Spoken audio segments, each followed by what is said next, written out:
Puji Tuhan, kita kembali lagi untuk beribadah di pagi hari ini. Ini masih minggu yang kedua di bulan Desember, masa kita merayakan hari Natal. Jadi kita akan melihat apa yang dituliskan Lukas, ya, di dalam 5 ayat yang barusan sudah kita baca. Nah, saya akan jelaskan hal-hal yang tertulis di sini supaya kita bisa lebih memahami dengan baik. Kemudian kita akan menarik satu pelajaran, yaitu tentang kedaulatan Tuhan Allah kita. Ya, bagaimana Tuhan bekerja di dalam sejarah manusia.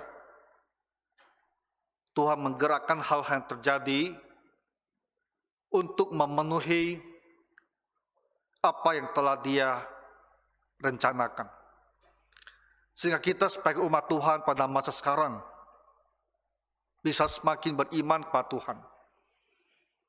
Semakin percaya bahwa Tuhan itu sungguh-sungguh terlibat. Dia mengetahui apa yang terjadi dan Dia bisa mengatur segala sesuatu untuk melakukan kehendak-Nya yang baik ini. Saya akan tunjukkan juga beberapa gambar agar kita bisa lebih memahami apa yang dibicarakan oleh Lukas ini. Nah, mari kita lihat di Lukas pasal 2 kembali. Dikatakan pada waktu itu, Kaisar Agustus mengeluarkan suatu perintah, menyuruh mendaftarkan semua orang di seluruh dunia. Agama Kristen bukan suatu agama yang terlepas dari sejarah. Karena Tuhan Yesus, Dia benar-benar adalah seorang manusia yang hidup di dalam dunia kita ini. Dia pernah berjalan di bumi kita. Jadi ada hal-hal yang berkaitan dengan Tuhan Yesus yang bisa kita lihat di dalam sejarah dunia ini.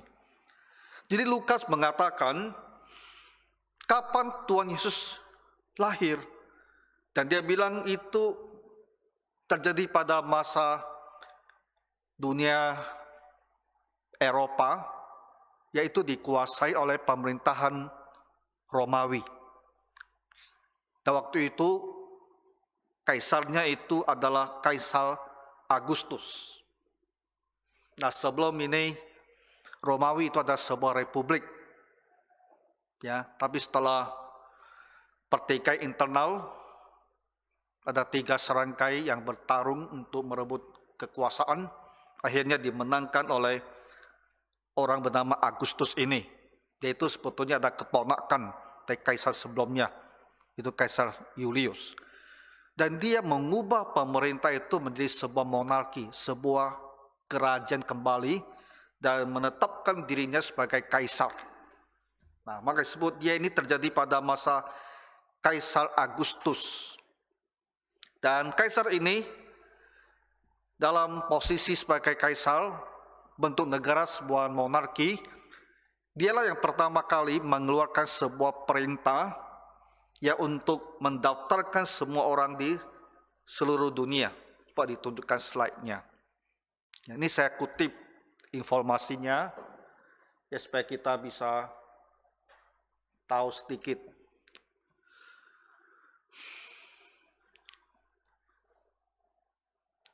Oke, kita lanjutkan. Nah, jadi yang dimaksudkan adalah kaisar ini yang pertama kali, ya, membuat sebuah sensus. Nah, tujuan sensus ini adalah untuk melihat jumlah orang yang harus membayar pajak. Ya. Dan sensus ini bukan dilakukan seperti kita sekarang, ya, sekali jalan seluruh Indonesia dilaksanakan, tapi bukan. Karena Kaisar Romawi itu sangat luas. Jadi mereka adakan itu provinsi per provinsi. Ya, di satu masa itu untuk satu provinsi, kemudian diikuti oleh provinsi lainnya. Mereka punya banyak sekali provinsi. Sehingga kita bisa melihat bahwa hampir terus-menerus sensus itu diadakan di tempat yang berbeda-beda. Nah, inilah patungnya Kaisar Agustus ya yang sangat terkenal itu. Mendaftarkan semua orang di seluruh dunia. Nah, seluruh dunia ini maksudnya adalah dunia Kekaisaran Romawi. Jadi yang di luar itu seperti mungkin negara Tiongkok pada saat itu yang bukan di bawah Romawi itu bukan termasuk ya, atau di India itu juga tidak termasuk. Ini hanya mereka yang terutama di benua Eropa dan sedikit di Timur Tengah, Kekaisaran Romawi. Tapi Lukas mengatakan itulah seluruh dunia. Ada seluruh dunia yang dikuasai oleh Kekaisaran Romawi ini. Ayat kedua dikatakan demikian, inilah pendaftaran yang pertama kali diadakan sewaktu Quirinius menjadi wali negeri di Syria. Lukas perjelas lagi, karena ada banyak sensus yang diadakan di tempat-tempat berbeda. Jadi pada sensus yang mana yang dimaksudkan ketika Tuhan Yesus lahir? Dan dia bilang itu adalah sensus atau pendaftaran pertama ketika Quirinius menjadi wali negeri di Syria. Wali negeri itu adalah istilah lama. Ya, kalau kita sekarang disebut sebagai gubernur. Di Romawi mereka sebut sebagai legatos. Jadi ketika Quirinius ini diangkat menjadi gubernur Syria, sensus tersebut dilakukan, sensus yang diikuti oleh Yusuf dan Maria ini. Nah, ini ada hal yang menarik ya di dalam penyebutan tentang Quirinius ini, dan saya mau jelaskan bahwa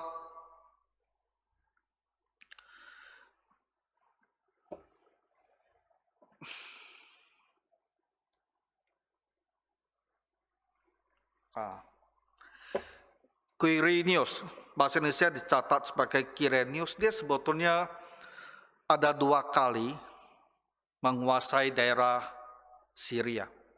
Ya, pertama, ketika dia memimpin pasukan untuk memerangi sisa-sisa kerajaan Hasmonean di Israel. Nah, kita lihat sedikit sejarahnya. Itu orang Israel, mereka pernah dikuasai oleh bangsa Yunani. Kemudian ada satu keluarga orang Israel, orang Yahudi, namanya keluarga Makabe. Mereka ini pernah memberontak dan berhasil, lalu mendirikan satu kerajaan di Israel namanya kerajaan Hasmonean. Nah, kerajaan itu hanya bertahan 100 tahun lebih saja. Jadi di akhir kerajaan tersebut, sisa-sisanya, nah itu diselesaikan atau diperangi oleh Romawi, ya, sehingga seluruh Israel akhirnya takluk kepada Kekaisaran Romawi. Dan Quirinius ini adalah orang yang dikirim sebagai gubernur militer di wilayah Syria ini dalam memerangi sisa-sisa kerajaan Hasmonean. Jadi pertama kali dia pernah menjadi wali negeri atau gubernur militer itu di tahun sekitar 12 sampai 2 sebelum Masehi. Yang 12 sampai 2 sebelum Masehi. Setelah itu, di tahun 6 Masehi, dia diangkat kembali menjadi gubernur atau wali negeri di Syria. Jadi kita harus memahami bahwa Quirinius ini, dia ada 2 kali yang menjabat sebagai wali negeri atau gubernur di daerah yang disebut Syria ini. Dan daerah Palestina atau Israel itu termasuk bagian daripada provinsi Syria. Nah, ini sangat penting. Ya, kenapa?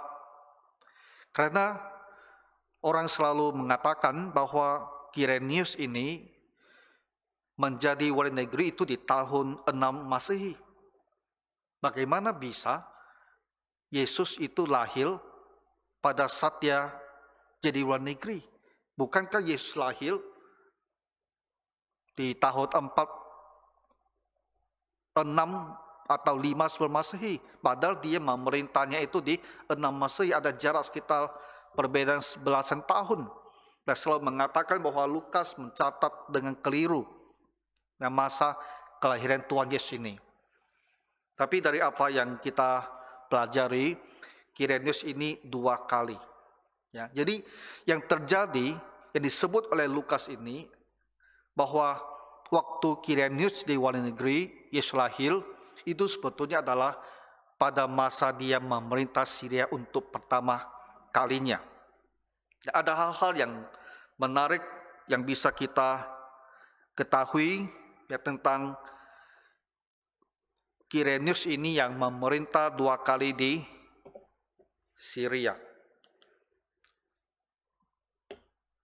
Nah, jadi ada sebuah inskripsi, ya, sebuah katakanlah pahatan yang ditemukan di sebuah tempat bernama Tivoli.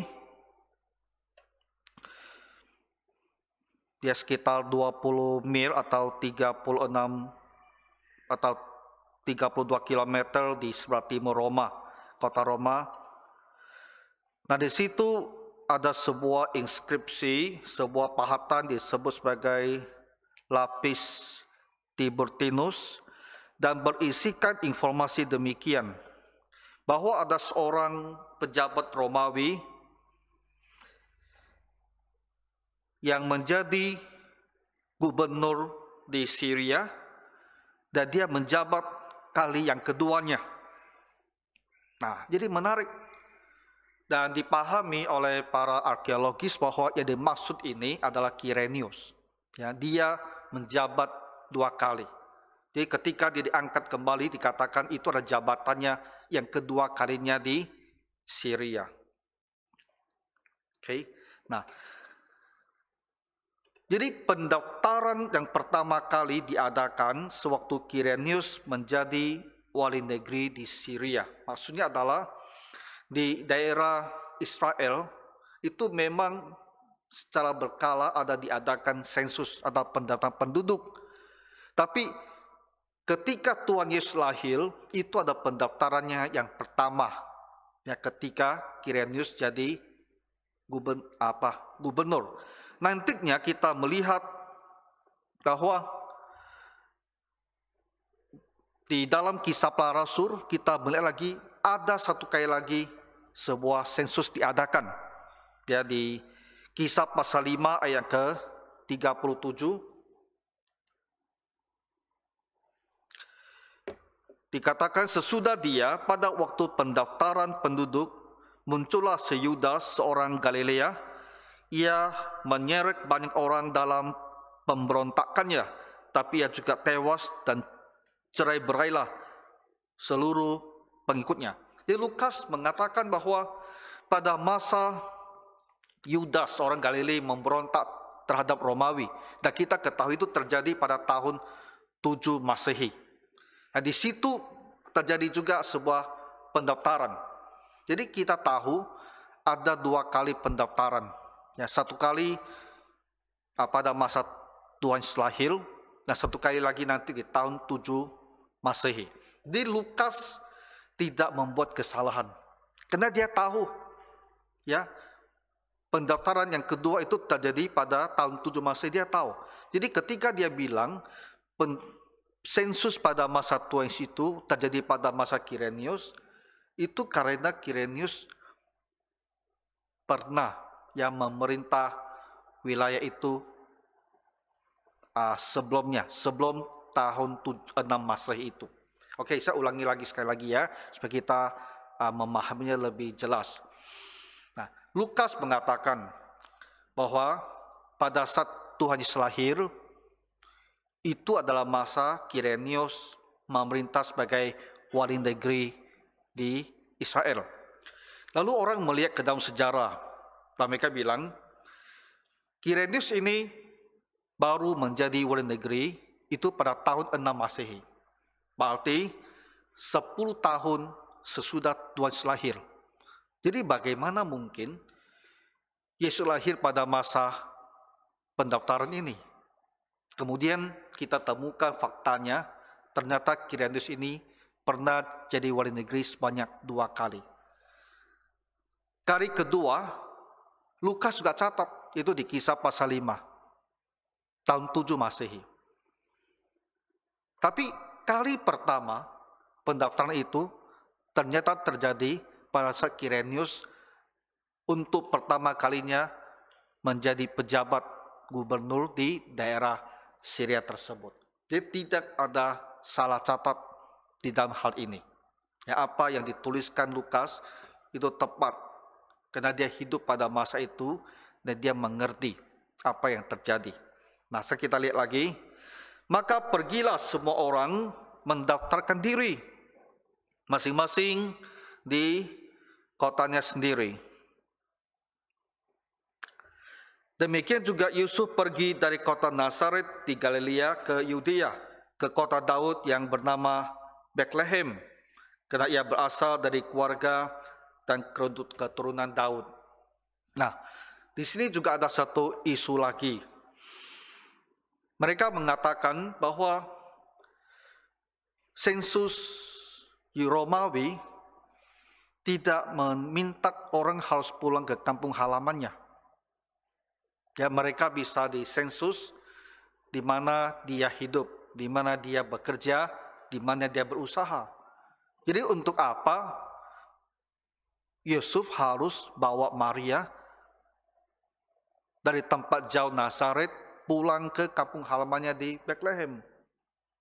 Jadi kembali dikatakan bahwa catatan Lukas ini tidak tepat, tidak sesuai dengan apa yang terjadi. Ya. Nah, kedua hal ini itu sudah lama ya selalu dibicarakan dengan tujuan seolah-olah apa yang ditulis oleh Lukas itu tidak tepat. Tapi Bapak Ibu, kita menemukan ya bukti-bukti arkeologis bahwa pada masa Romawi memang diminta orang itu pulang ke kampung halamannya untuk disensus. Nah, berikut ini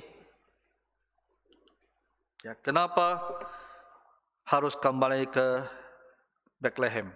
Nah, ini ada sebuah papirus. Papirus itu adalah semacam kertas yang dibikin dari daun pohon papirus ya. Nah, sebelum mereka menemukan kertas kita masa sekarang. Nah, ada sebuah papirus yang tertanggal sekitar 101 Masehi mencatat seorang pejabat di Mesir yang memerintahkan orang-orang Mesir untuk kembali ke kampung halaman mereka ketika sensus itu diadakan. Tahun 101 Mesir itu di bawah pemerintahan Romawi. Ya, mereka itu bagian daripada kekaisaran Romawi. Dan ada bukti arkeologis yang mengatakan bahwa penduduk Mesir yang mau disensus itu harus pulang ke kampung halaman mereka.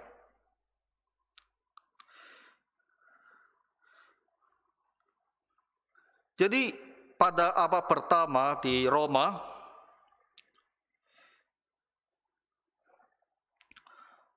ketika orang-orang Yahudi yang mau disensus, karena mereka mengikuti jalur orang tua dari ayahnya, maka mereka ini harus pulang ke kampung halaman. Ya, leluhurnya dari pihak ayahnya itu, karena disitulah harta mereka itu dinilai masih ada, maka disitulah mereka itu harus disensus. Jadi bukti arkeologis ini menunjukkan bahwa adalah benar. Pada masa Kekaisaran Romawi, mereka yang harus mengikuti sensus, dia itu harus pulang ke kampung halamannya. Jadi Lukas mencatat bahwa Yusuf dia pulang ke kota Bethlehem. Karena dia ada keturunan Raja Daud, dan Bethlehem adalah kampung atau kota kelahiran daripada Raja Daud.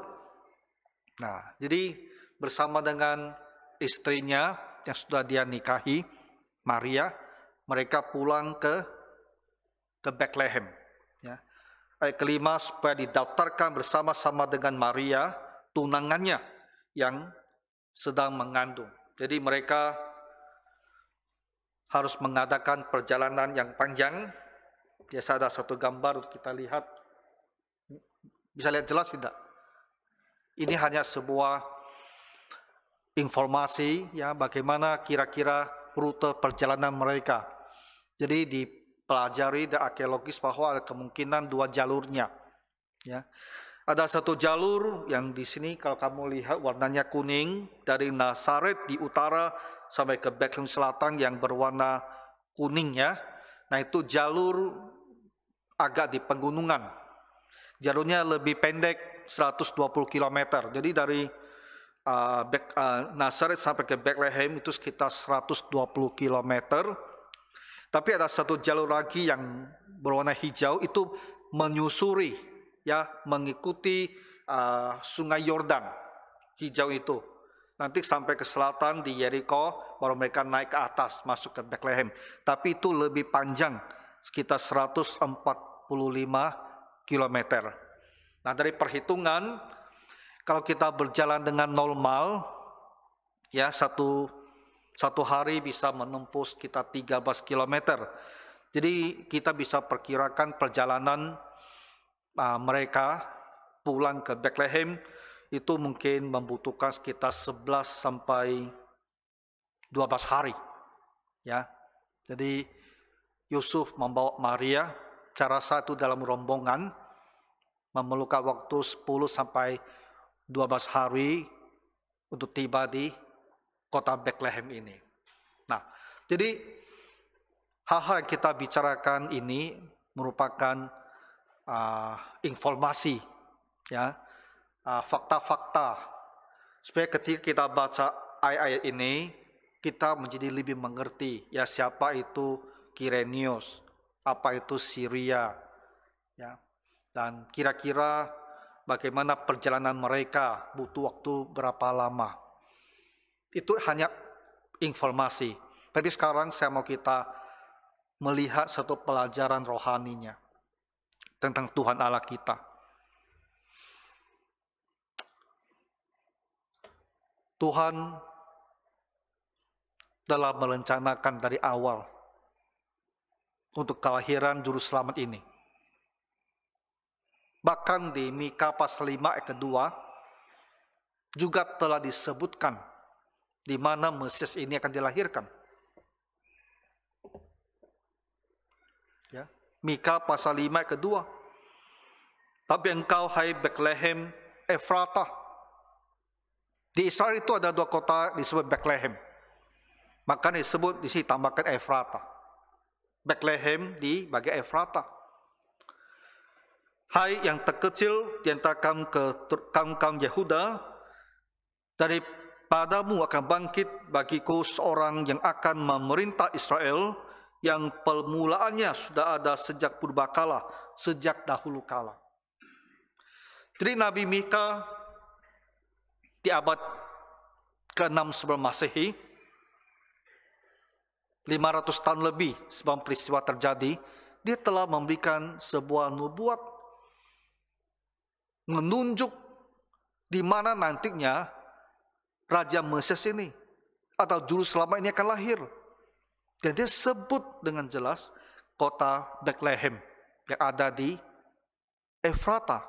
Jadi Tuhan Allah 500 tahun lebih sebelum peristiwa itu terjadi telah memberitahukan kepada orang Israel. Sudah dalam rencana Allah di mana hal itu akan terjadi. Di Bethlehem Efratah. Jadi Tuhan Yesus lahir di Bethlehem itu bukan suatu hal yang kebetulan terjadi di situ. Bukan. Itu sudah sesuai dengan rencana Allah. Tapi bagaimana caranya keturunan Daud yang sudah meninggalkan kampung halaman dan pergi tinggal di kota Nazaret. Saudara-saudara, keturunan Daud, rajanya terakhir itu adalah Zedekiah.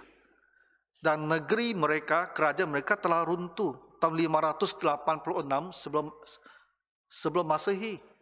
Jadi sampai pada masa Tuhan Yesus lahir itu kan sekitar 600 tahun. Jadi sudah hampir 600 tahun, tak ada lagi keluarga Daud yang menjadi raja. 600 tahun adalah waktu yang sangat panjang. Jadi keturunannya itu, ya, dari tahun ke tahun, mereka semakin menjadi rakyat jelata. Sudah tidak lagi kebangsawanannya. Karena 600 tahun sudah lama sekali. Ya, orang mungkin sudah lupakan bahwa ini ada keluarga kerajaan. Sehingga mereka pun sudah pindah ke Nazaret. Kita tidak tahu kapan mereka pindah ke Nazaret. Apakah orang tuanya atau kakek neneknya atau bahkan buyutnya yang sudah pindah ke Nazaret. Tapi jelas Yusuf sudah tinggalnya di Nazaret gitu. Jadi bagaimana sebuah rencana Allah bahwa raja itu, jurusala itu akan lahir di Bethlehem. Padahal keturunan Daud itu sudah lama sekali tinggalkan Bethlehem itu dan pergi menetap di daerah Galilea di Nazaret. Nah, Tuhan Allah ketika dia membuat sebuah janji, sebuah rencana, dia akan melaksanakannya. Dan dia akan menggerakkan sejarah. Ketika Agustus memutuskan dia mau mengadakan sensus, itu kan tak didorong, istilahnya tak didorong oleh siapapun. Dia sendiri yang memutuskan, bukan ada Tuhan yang bilang kepada dia, kamu harus pergi sensus, tidak ada. Dia sendiri yang memutuskan, dia harus lakukan sensus, supaya dia mengetahui jumlah penduduk, supaya dia bisa mengetahui berapa pajak yang bisa dia ambil, supaya dia bisa mengetahui bagaimana kekuatan negerinya. Jadi dia berbuat, Agustus berbuat menurut kemauannya sendiri. Tetapi kita melihat bahwa dalam hal yang dikerjakan oleh Agustus ini, mau melakukan sensus, yang mewajibkan orang-orang harus pulang kembali ke kampung halamannya, di balik itu ada Tuhan Allah yang mengarahkan dia. Sehingga dia berbuat seperti itu.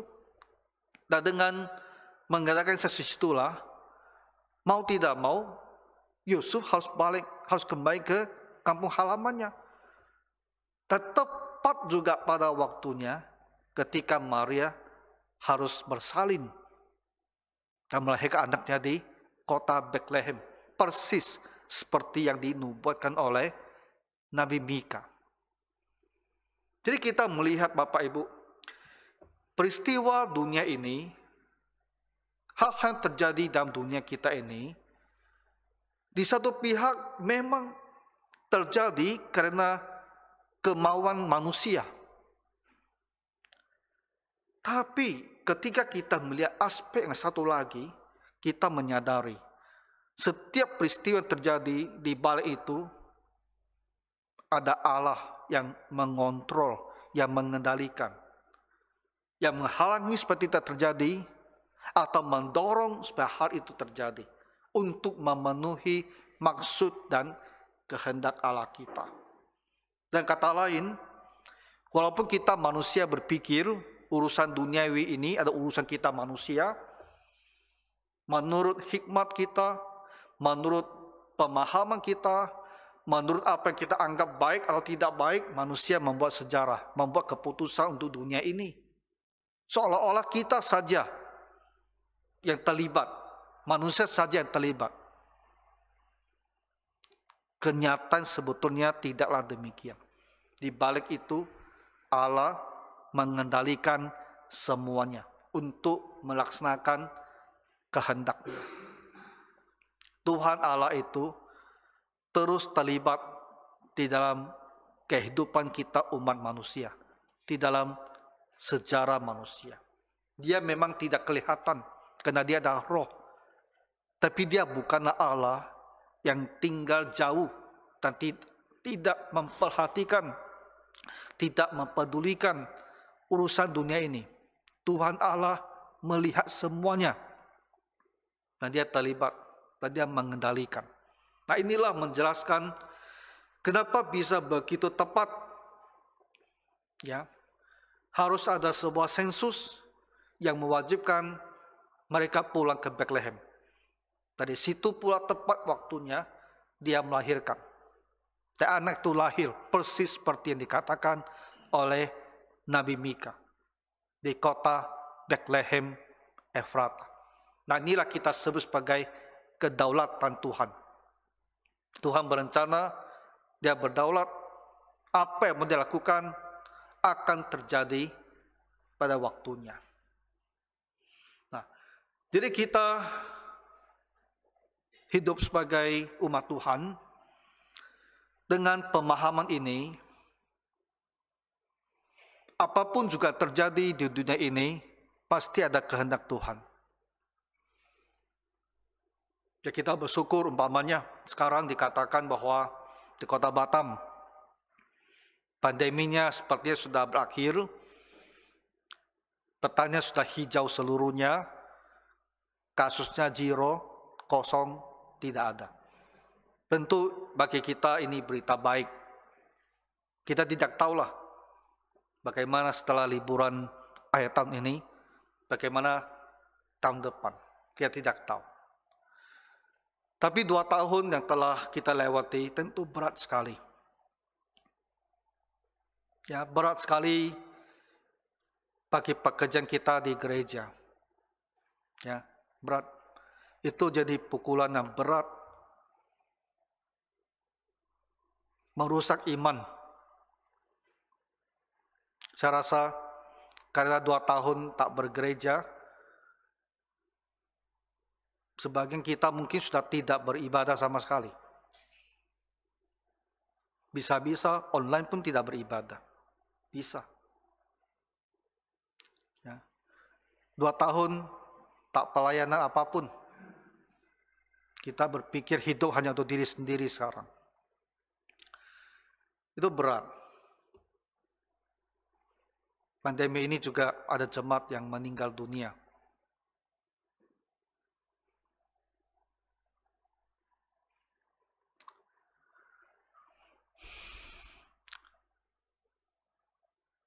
Kalau kita melihat sisinya yang begitu negatif,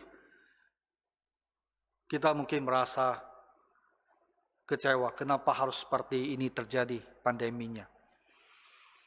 Tapi ketika kita menyadari bahwa Allah terlibat dalam segala sesuatu, meskipun kita tidak mengerti kenapa harus ada pandemi 2 tahun ini, tapi kalau Allah mengizinkannya terjadi, tentu ada tujuannya. Mungkin salah satu hal yang bisa kita pelajari adalah bahwa kita umat manusia di dunia ini ternyata bisa begitu mudah dikendalikan. Karena semua orang takut mati. Dengan isu kematian, semua orang bisa dikendalikan.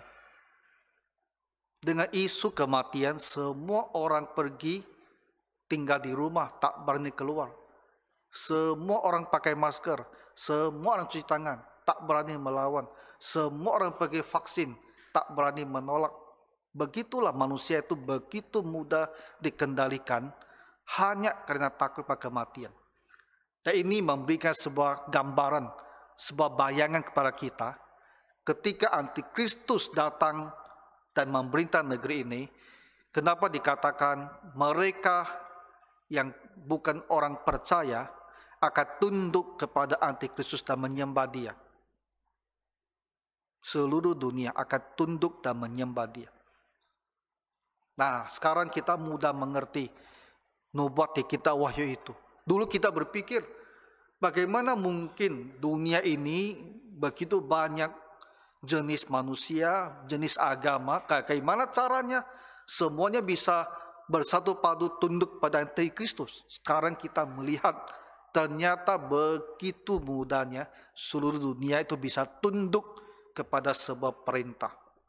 Setidaknya itu ada pelajaran yang bisa kita terima. Kemudian kita juga melihat di Wahyu, ya, ketika penghukuman dijatuhkan, dibicarakan tentang sepertiga penduduk dunia binasa, dan kita berpikir dulu kan, bagaimana caranya? Penduduk dunia sepertiga berarti 2 miliar lebih bisa mati begitu saja. Nah, sekarang kita mengerti. Kalau ada sebuah pandemi yang benar, bisa saja penduduk dunia itu meninggalnya besar-besaran. Ternyata bisa. Nah, tapi di luar itu kita pun tidak tahu apalagi maksud dan rencana Tuhan. Apakah Tuhan mau menunjukkan betapa jahatnya umat manusia di dunia sekarang ini? Kalau ternyata pandemi ini ada ciptaan, kalau ternyata pandemi ini ada alat, kita tidak tahu. Informasi simpan siur seperti itu. Tapi yang kita tahu adalah Tuhan mengendalikan semuanya. Baik dan buruk, termasuk yang buruk sekali. Bisa saja itu diarahkan Tuhan Allah kita untuk mencapai kehendaknya. Dan karena Tuhan Allah terus mengendalikan, maka kita belajar untuk berserah kepada Tuhan. Bahwa Tuhan pasti tahu dia punya rencananya, dan biar rencana Tuhan jadi. Kita ada umatnya, ya kita tunduk dan patuh kepadanya. Dan mohon Tuhan belas kasihan kepada kita. Jadi bukan hanya masalah pandemi ini, apapun juga terjadi dalam dunia ini, apakah masa depan akan ada perang dunia ketiga atau hal yang lain, ya Bapak Ibu selalu ingat, apapun juga terjadi, Tuhan Allah ada di situ. Dan dia mengendalikan, dan ada tujuan yang hendak dia capai. Ya, tak pernah ada hal duniawi ini yang terjadi, dan Allah sepertinya tak bisa berubah apa-apa. Itu tidak ada. Dia mengontrol semuanya. Ya, kedaulatan Allah. Jadi kisah sensus Kirenius ini menjadi sebuah pelajaran bagi kita tentang kedaulatan Allah. Supaya kita semua patuh, ya, dan berserah dan percaya di dalam Tuhan ada yang mengendalikan semuanya. Dan kita bisa aman di dalam Tuhan. Mari kita berdoa. Bapa Surgawi, Engkaulah Allah yang Maha Kuasa. Engkau mengendalikan segala hal terjadi di bumi ini untuk melaksanakan kehendak-Mu yang Maha Bijaksana. Engkaulah yang telah bekerja sehingga sensus diadakan di Bethlehem, di Israel, sehingga Yusuf dan Maria pulang ke kampung halamannya. Tak sesuai dengan nubuat Nabi Mika, Sang Juru Selamat dilahirkan di Bethlehem Efrata ini. Tuhan Engkau Allah yang Maha Besar, tambahkan kami iman untuk percaya dan bersandar kepadamu di dalam segala keadaan. Dalam nama Tuhan Yesus Kristus kami berdoa. Amin.